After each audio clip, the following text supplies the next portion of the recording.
다 찾으신 줄 알고 저와 번갈아 교독한 후에 마지막 절은 함께 읽겠습니다.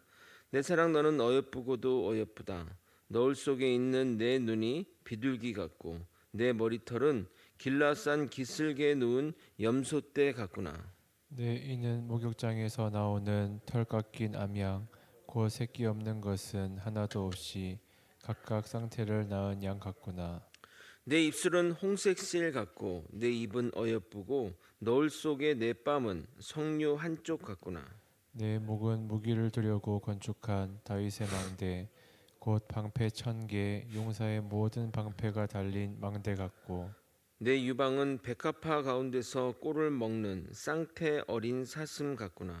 날이 저물고 그림자가 사라지기 전에 내가 몰약산과 유형의 작은 산으로 가리라. 함께 읽겠습니다. 나의 사랑 너는 어여쁘고 아무 흠이 없구나. 아멘. 둘의 사랑이 결혼이라는 결실을 맺으며 지난 시간 결혼식 장면을 다뤄보았습니다. 신부를 기다리는 신랑의 모습은 우리를 기다리는 주님의 모습으로 이해하면 됩니다.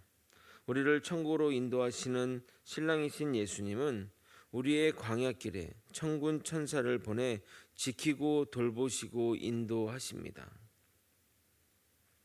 신부가 신랑을 만나는 그 순간이 가장 아름다운 것처럼 우리도 주님을 만났을 때 가장 믿음이 좋도록 주님 앞에 부끄럽지 않는 인생을 살아야 할 것입니다. 오늘은 화려하게 치장한 신부를 향한 솔로몬의 찬사와 첫날 밤에 대한 기대감과 만족을 표현하는 내용이 소개되고 있습니다. 평범한 내용 가운데 우리에게 주는 교훈이 있습니다. 하나님이 우리를 사랑의 눈으로 보는 것 같이 우리의 주변 사람들, 우리에게 붙여진 사람을 사랑의 눈으로 보는 우리가 되길 예수님의 이름으로 소망합니다. 사장은 거의 솔로몬의 노래라고 보면 됩니다. 오페라로 보면 멋지게 차려입은 신랑 솔로몬이 나와 아름답게 치장한 신부를 보며 노래하는 장면을 연상하면 됩니다. 솔로몬은 그녀를 내 사랑이라고 부르면서 자신에게는 너밖에 없음을 표현하고 있습니다. 이제 솔로몬은 그녀의 신체 하나하나를 비유하며 아름다움을 칭찬하고 있습니다. 먼저 눈과 머리털에 대한 칭송입니다. 1절입니다. 내 사랑 너는 어여쁘고도 어여쁘다. 너울 속에 있는 내 눈이 비둘기 같고 내 머리털은 길라산 기슭에 누운 염소떼 같구나. 솔로몬은 그녀의 눈을 다시 한번 비둘기에 비유합니다. 비둘기는 순결의 상징이기 때문에 미적인 의미가 아닌 상징의 의미로 비유한 것입니다. 이스라엘의 결혼 전통은 신부가 너울, 즉 면사포를 쓰는 것이 전통입니다. 그래서 리브가가 이삭을 만나기 바로 전에 너울을 쓴 것입니다. 전통에 따르면 신부는 첫날 밤까지 이 너울 베일을 착용하고 신랑이 이를 벗겨준다고 합니다. 또한 솔로몬은 술람미 여인이 요거 때문에 지금 결혼식의 어떤 그 장면들을 지금 이야기하는 거라 이해하면 됩니다. 또한 솔로몬은 술람미 여인의 머리털을 길르앗 산 기슭에 누운 염소로 비유합니다. 길르앗은 요단 동편에 위치한 비옥한 초원지대로서 목축업이 발달한 곳입니다. 그 위쪽 지역이 이제 바산 지역이라는 곳인데, 그래서 바산의 암소 이런 표현하는 것들이 다 그런 지역을 포함하고 있는 겁니다. 이 지역의 염소는 윤기가 흐르는 검은 털로 유명합니다. 술람미 여인의 검고 윤기 나는 머리털을 이곳 염소로 비유한 것입니다. 이제 이에 대한 칭송입니다. 2절입니다. 내 이는 목욕장에서 나온 털 깎인 암양 곧 새끼 없는 것은 하나도 없이 각각 쌍태를 낳은 양 같구나. 솔로몬은 그녀의 이를 털 깎은 암양으로 비유했습니다. 그런데 그냥 양이 아니라 목욕장에서 나온 양이며 쌍태를 낳은 양이라고 말합니다. 목욕장은 양털에 이물질이 많으니까 항상 그 양을 깎기 전에 목욕물로 씻는 곳을 말합니다. 목욕물로 더러운 양에서 깨끗한 양이 되었으며 털까지 깎였으니 모든 불순물이 제거된 상태라 하겠습니다. 거기다가 쌍태를 낳은 양이라는 것은 건강한 양을 나타내는 겁니다. 그러니까 이가 희고 건강한 치아임을 나타내는 겁니다. 이에 대한 최고의 찬사를 하겠습니다.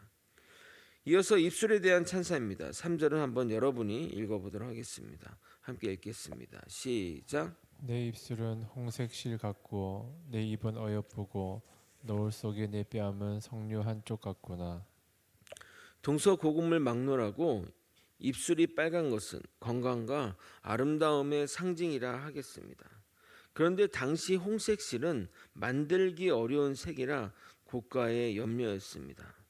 여러분 유대 관련된 그 영화나 뭐 그런 것들을 보게 되면 유대인들의 옷들이 대부분 회색이거나 아이보리색인 이유가 염료가 필요하지 않는 천연의 색들의 옷을 입기 때문입니다.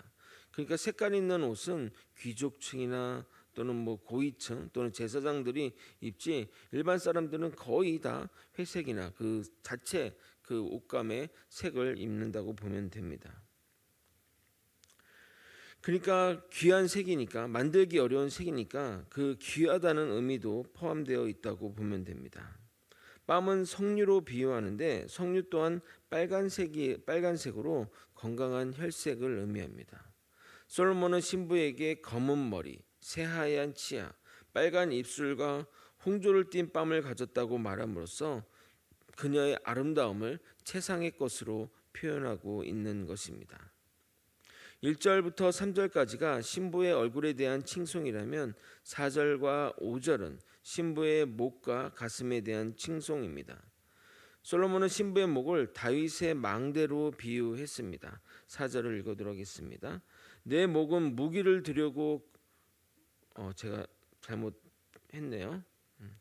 내 목은 무기를 두려고 건축한 다윗의 망대 곧 방패 1000개 용사의 모든 방패가 달린 망대 같고 망대는 성벽 위에 세워진 감시탑을 의미합니다.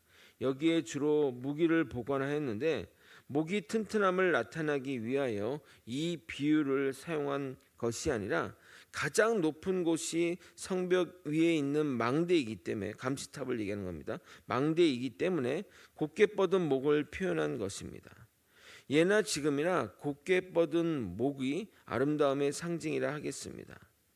그런데 그냥 망대라고 하면 될 것을 일천방패가 달린 망배라 말하는 이유는 그 여인의 굳은 정절을 의미하는 것으로 오직 주인이신 솔로몬에게만 허락한다는 의미를 담고 있습니다. 5절은 여인의 가슴에 대한 비유입니다. 성경에서 여인의 가슴이 언급되는 것이 불편하게 여겨질 수도 있지만 가슴은 다산의 상징이므로 여인의 아름다움을 이야기할 때 항상 언급되는 것입니다. 5절을 보겠습니다. 내 두 유방은 백합화 가운데서 꼴을 먹는 쌍태 어른 사슴 같구나. 사슴은 주로 여인을 비유할 때 쓰이는 동물인데 쌍둥이 사슴은 유방의 가지런함과 우아함을 나타내고 있습니다. 아름다운 백합화 사이에서 풀을 뜯는 두 마리의 사슴의 모습이 그 아름다운 가슴의 모습을 극대화해서 표현하고 있습니다. 1절부터 5절까지는 신부의 아름다움의 외양과 관능미를 다뤘다면 6절과 7절은 첫날 밤에 대한 기대와 신부에 대한 만족감을 표현하고 있습니다. 먼저 6절을 읽겠습니다. 날이 저물고 그림자가 사라지기 전에 내가 몰약산과 유황의 작은 산으로 가리라. 솔로몬이 밤이 되기 전에 몰약산과 유황산을 간다고 이야기하는데 이 산이 실제 있는 것은 아니라 상징적인 의미로서 여성의 유방을 가리키는 것이고 여인의 품에 안기겠다는 것을 비유적으로 표현한 겁니다. 그리고 마지막 7절입니다. 매우 에로틱한 표현이라 하겠습니다. 나의 사랑 너는 어여쁘고 아무 흠이 없구나.